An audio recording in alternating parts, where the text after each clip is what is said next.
بسم اللہ الرحمن الرحیم. میرے قابل احترام استاد اکرام اور عزیز ساتھیوں، السلام علیکم.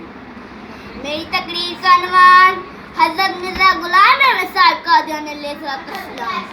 حضرت مرزا غلام احمد صاحب قادیانی علیہ السلام 13 فروری 1835 کو قادیان میں پیدا ہوئے.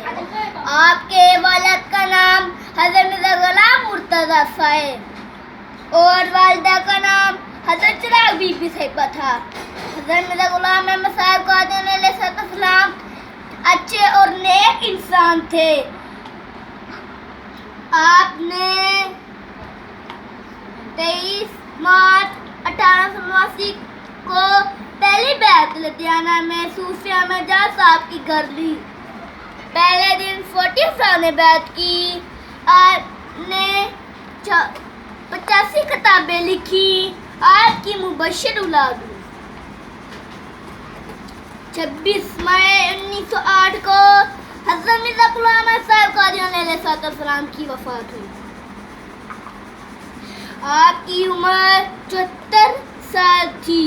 پہلے خلیفہ حضرت مولانا حکیم مومن نوری صاحب بنے. میں وہ پانی ہوں کہ آیا آسمان سے وقت پر، میں وہ پانی ہوں کہ آیا آسمان سے وقت پر، میں وہ نور خدا جس سے ہوا دن آشکار. جزاکم اللہ.